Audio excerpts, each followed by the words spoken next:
नमस्कार। श्रुति साहित्य को आपण मानक स्वागत। श्रुति साहित्य रे आज आम शुणा प्रसिद्ध गाल्पिक तरुणकांति मिश्रंकर गल्प कोमल गांधारर द्वितीय भाग।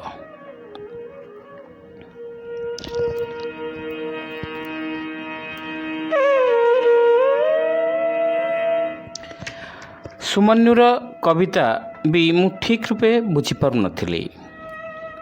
दुर्बोध्य पदगुड़िक देखाई मु पचारे यही धाड़ीर माने कौन कहल।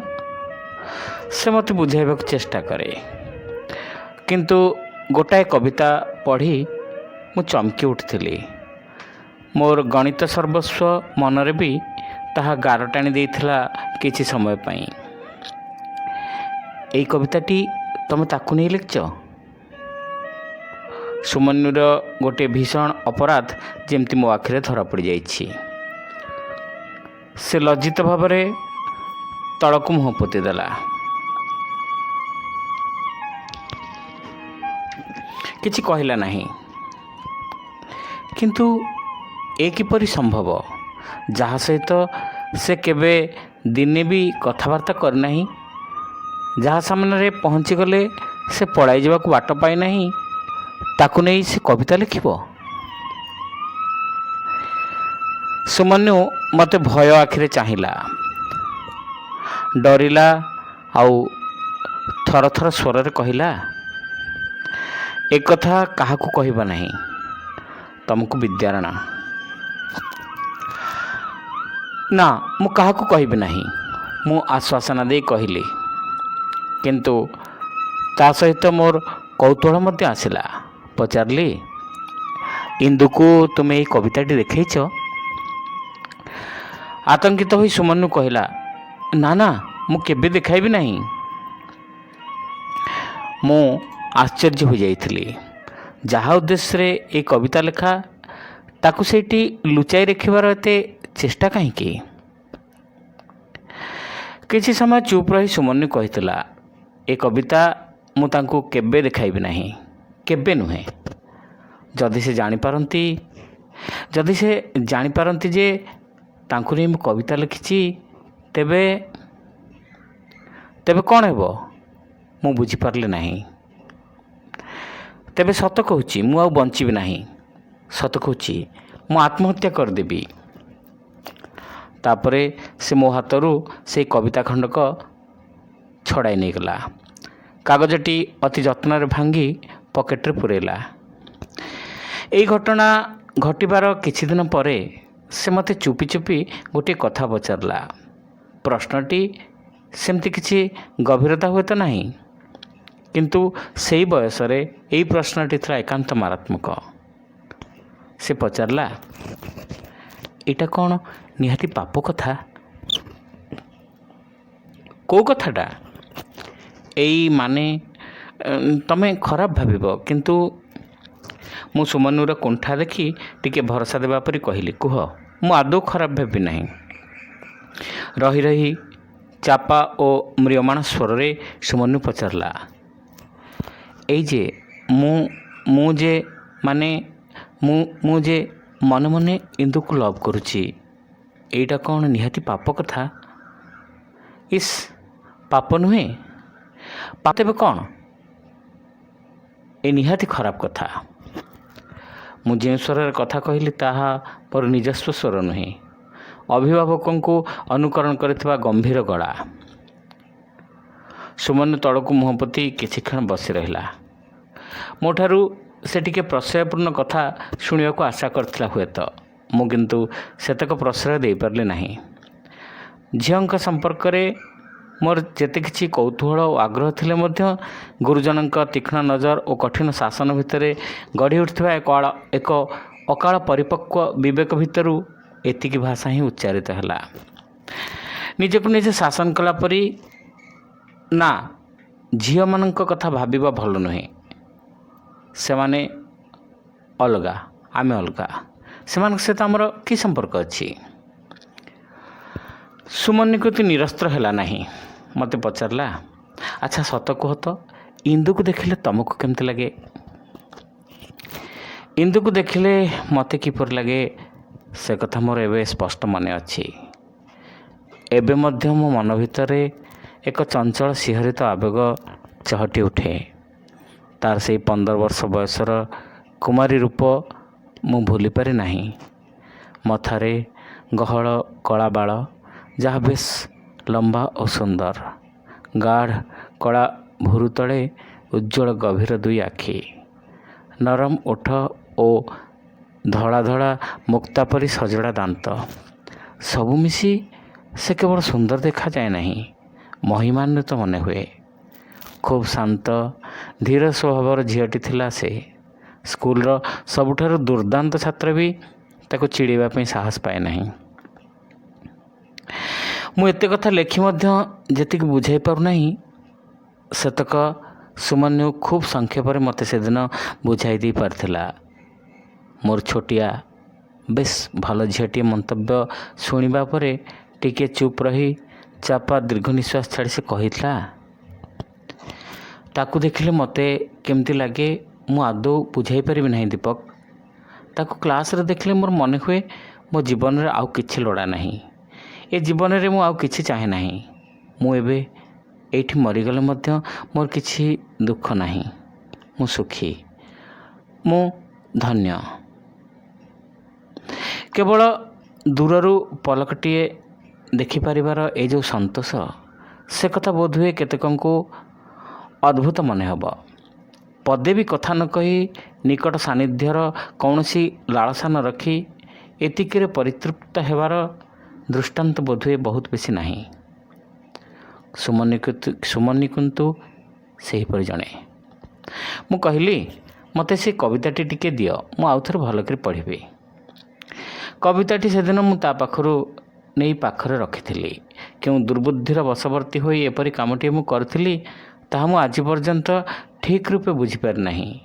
यह प्रकृत में एक दुस्साहसपूर्ण काम अंततः मो पक्षरे। एपरि दुष्टामी मु मो जीवन रे पूर्वरु केबे भी करनथिली, परे केबे करने को साहस मध्य करि नहीं। से मोर प्रथम और शेष कलुषित अपराध। ना कलुषित बोली मु कहबी नहीं, यह पाप, यह मध्य मु स्वीकार करे नहीं। तेबे अपराध निश्चय प्रचलित सामाजिक मूल्यबोध हिसाब रे। किंतु मोर से अपराधर प्रायश्चित मु कली नहीं। जे कला से सुमन्यु। ता आखिर से धार धार लुह निगिड़ी पड़ुला। से लुह और उद्गत कोह भितर थरी थरी से मते कहला,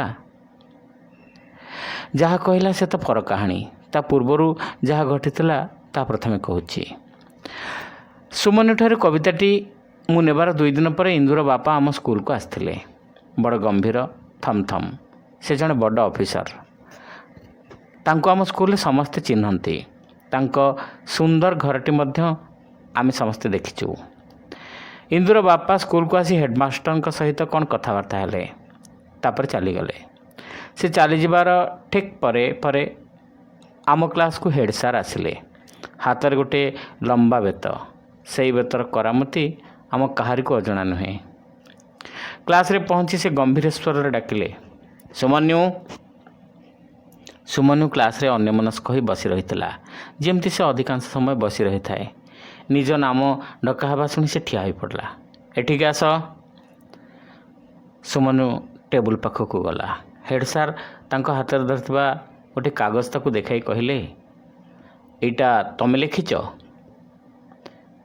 सुमनु कागजटी देखिला, चिन्हि पारला। एक शिहरित विस्मय खेलीगला ता भितरे। यही कागजटी हेड सार हाथ को आसला किपरि? मु भी चमकी उठिली, किंतु मो चमकीबार भी कारण थिला। 2 दिन तले मु निजे तो यही कविताटीर तले सुमन्यु मिश्र नाम लिखि डाकरे पठाई देइथिली इंदु घरर ठिकाणारे। ता घरर ठिकाणा आम स्कूल न जाने किए। एमती मु काहींकी करथिली? काहींकी ना मु निजे मते जाने नहीं। भगवान को दुहाई मु जाने नहीं, किंतु पठेई देइथिली कागजटी डाकरे। आज इंदुर बापा आम स्कूल को आसीथिले। वर्तमान हेड सार हाथ में से अभिशप्त कागज खंडिक। ମୋ ଆଖି ଆଗରେ ଏବେ ସମ୍ପୂର୍ଣ୍ଣ ଚିତ୍ରଟି ସ୍ପଷ୍ଟ, ଦିନ ଆଲୁଅ ପରି। ସୁମନ୍ୟୁର ଓଠରୁ ଏକ ନିରୁକ୍ତ ଯନ୍ତ୍ରଣାର ଭାଷା ବାହାରି ଆସିଲା। ତା ଉପରେ ସଫାସଫ୍ ବେତ ଚାଲିଛି। ହେଡ଼୍ ସାର୍ ଅତି ରାଗି ଲୋକ, ପୁଣି ତାଙ୍କର ନୀତି ନିୟମ ଜ୍ଞାନ ଅତି ବେଶୀ। ସୁମନ୍ୟୁର ଯେ ଆଜି ନିସ୍ତାର ନାହିଁ ସେ କଥା ବୁଝିପାରି କମ୍ପି ଉଠିଲି ମନ ଭିତରେ। ହେଡ଼୍ ସାର୍ଙ୍କ ବେତ ସାପର ଲହଲହ ଜିଭ ସୁମନ୍ୟୁର ନରମ ଦୁର୍ବଳ ଦେହକୁ ଚାଟି ଯାଉଥାଏ। ସେଇ ବିଷାକ୍ତ ଜ୍ୱାଳାରେ ସୁମନ୍ୟୁ ତଳେ ବସି ପଡ଼ିଲା। ଦୁଇ ହାତରେ ମୁହଁକୁ ଘୋଡ଼ାଇ ରଖି ଉଦ୍ଗତ ଲୁହର ଧାରାଶ୍ରାବଣକୁ ଲୁଚାଇ ରଖି, କିନ୍ତୁ ତା କୋହ ତ ଲୁଚି ପାରିଲା ନାହିଁ। ସୁମନ୍ୟୁ ଦେହରେ ନୋଳା ବସି ଯାଇଥାଏ। ଦଣ୍ଡ ଦେଇ ସାରି ହେଡ଼୍ ସାର୍ ଗୋଟିଏ ଛୋଟ ଭାଷଣ ଦେଇଥିଲେ ଆମକୁ। ମଣିଷ ଜୀବନରେ ଚରିତ୍ର ହିଁ ସବୁଠାରୁ ବଡ଼ କଥା। ଯାହାର ଚରିତ୍ର ନାହିଁ ସେ ପଶୁ। ସେ ସତରେ କଳ୍ପନା କରିପାରିନଥିଲେ ଯେ ସୁମନ୍ୟୁ ନାମକ ଏକ ମେଧାବୀ ଛାତ୍ର ଏପରି ନୀଚ କାମଟିଏ କରିବ। ଯେଉଁ ଆର୍ଯ୍ୟଭୂମି ଭାରତବର୍ଷରେ ମହାତ୍ମା ଗାନ୍ଧୀ ଓ ବୁଦ୍ଧଙ୍କ ପରି ମହାମାନବ ଜନ୍ମ ନେଇଛନ୍ତି, ଇତ୍ୟାଦି ଇତ୍ୟାଦି। ହେଡ଼୍ ସାର୍ଙ୍କ ଭାଷଣ ଆହୁରି ବଢ଼ିଥାନ୍ତା ବୋଧହୁଏ, କିନ୍ତୁ ଖେଳଛୁଟିର ଘଣ୍ଟା ବାଜି ଉଠିଲା। ସେ ବିଦାୟ ନେଲେ। ଏହି ଆକସ୍ମିକ ଘଟଣାରେ ହତବାକ୍ ଓ ବିମୂଢ଼ ଅନ୍ୟାନ୍ୟ ସବୁ ଛାତ୍ରମାନେ ମଧ୍ୟ ସାଙ୍ଗେ ସାଙ୍ଗେ କ୍ଲାସ୍ ଛାଡ଼ି ଚାଲିଗଲେ, ବୋଧହୁଏ ଟିକେ ଅଧିକ ତରତର ହୋଇ।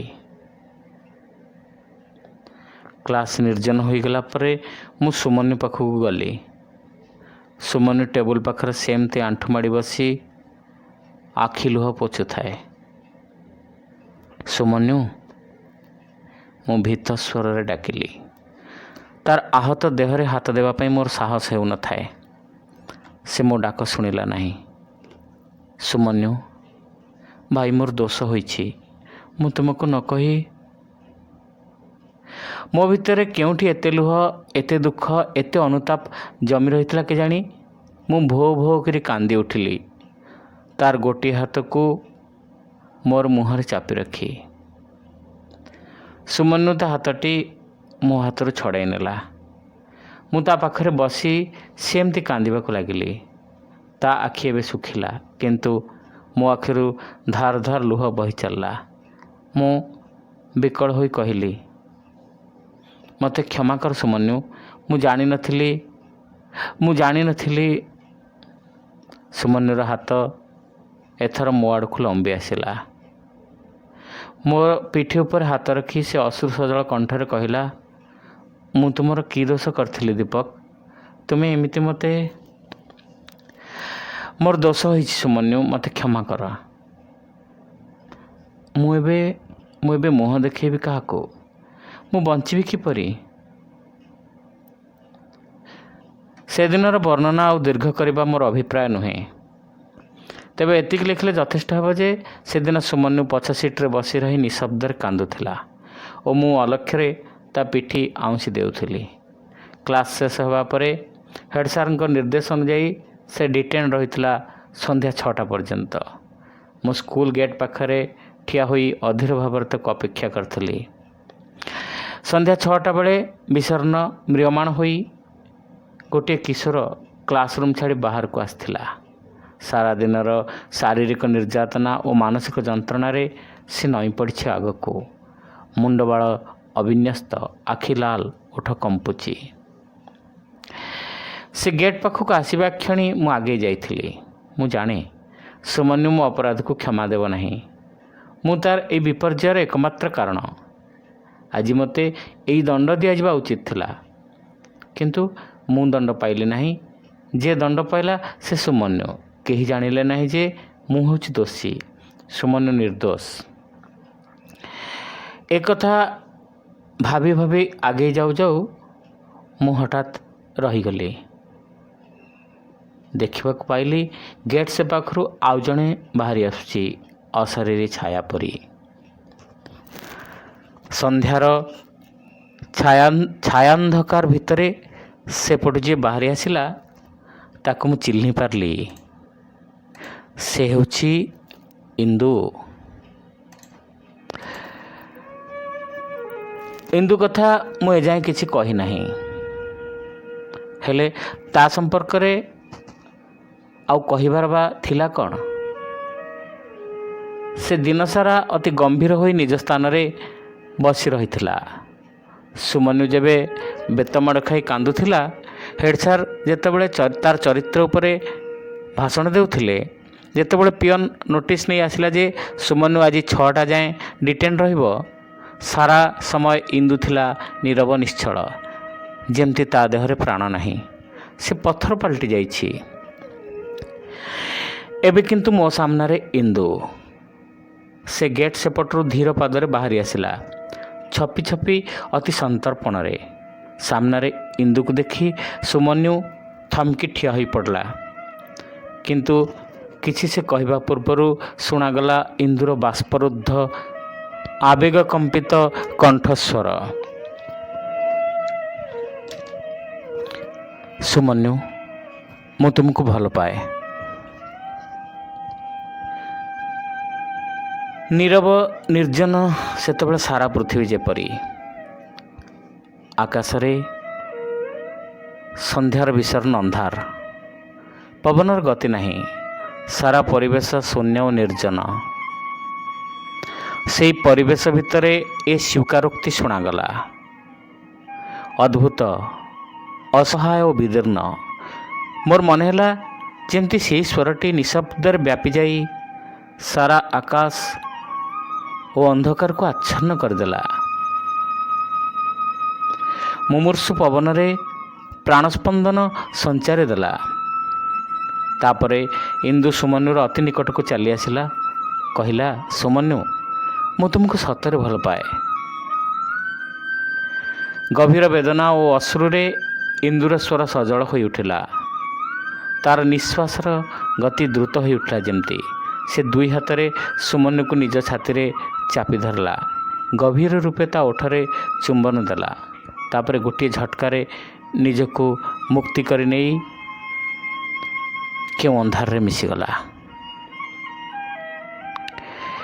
एवं सुमन्यु एक वज्राहत वृक्ष परी किछि समय नीरव सेठी ठिया होई रहिला, तळको मुंड पुती, स्थिर निश्चल, जेमती ता छाती हठात निस्पंद हो जाइछि।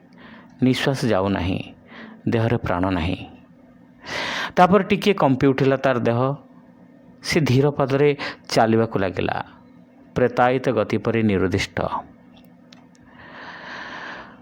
मु मोर लुचिबा स्थान रे आपन को गोपन करी रखिली, पदा को बाहरली नहीं बहुत समय धरी। तापरे आकाशर असंख्य तारा मते चाही मिटमिट हसिबा परे गोटे आहत पशु परी मु बाहरी आसिली। परदिन ठारू किंतु आउ सुमन्युर देखा मिलिला नहीं ना, ता परदिन भी नुहे। क्रमश गोटे गुजब रटिला क्लास रे। सुमन्यु घर छाड़ी कुआडे चली जाइछि, काहाकू किछि न कही न शुणी, ठीक से दिन राति रे ही। अवशिष्ट जेते दिन मु से सहर रे थिली, सुमन्युर कौनसी खबर मत आउ मिली नहीं। मु स्कूल पास करी कटक को आसी कॉलेज रे नाम लिखेली। तापर मो जीवन 25 वर्ष पानी परी बही जाइछि। मु किंतु ता खबर आउ पाई नहीं। मु जाने नहीं सुमन्यु एबे केउठी अछि। मु जाने नहीं से बंचिछि कि नहीं। हुए तो से एठी केउठी अछि आम भितरे।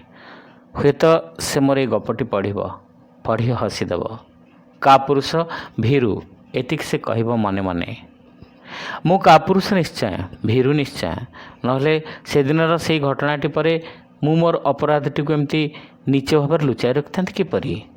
मोर कौन एतिकी सत्साहस थिला जे मु जाई कहिथांती एई कविताटी सुमन्यु पठाए नहीं, पठाइछि इंदु पाखकू, मते कि दंड देउछंती दियंतु ना।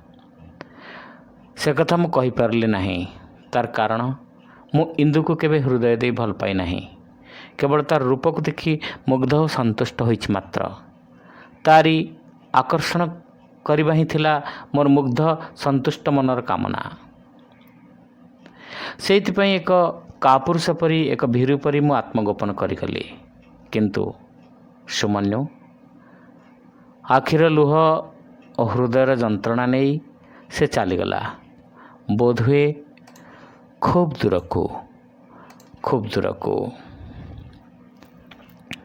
जो दूरत्व अतिक्रम कले ପାଇବା ଓ ନ ପାଇବାର ଅର୍ଥ ଏକ ହୋଇଯାଏ। ଆନନ୍ଦ ଓ ବେଦନାର ପାର୍ଥକ୍ୟ ଦୂର ହୋଇଯାଏ। ସେହି ଦୂରତ୍ୱ ବୋଧହୁଏ ସମସ୍ତେ ଅତିକ୍ରମ କରିପାରନ୍ତି ନାହିଁ।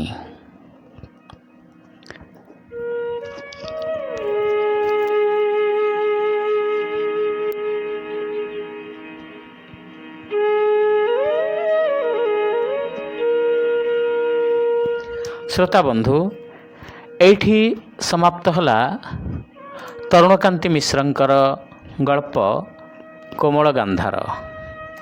ଗଳ୍ପର ପ୍ରଥମ ଭାଗର ଲିଙ୍କ ମୁଁ ଡେସ୍କ୍ରିପସନରେ ଦେଉଛି। ସେଇଠି କ୍ଲିକ୍ କରି ଆପଣ ଗଳ୍ପଟିର ପ୍ରଥମ ଭାଗ ଶୁଣିପାରିବେ। ଆପଣ ଯଦି ଆମର ଏହି ଚ୍ୟାନେଲକୁ ଭଲ ପାଉଛନ୍ତି ତେବେ ସବସ୍କ୍ରାଇବ୍ କରନ୍ତୁ ଓ ଲାଇକ୍ କରନ୍ତୁ। ଧନ୍ୟବାଦ। ନମସ୍କାର।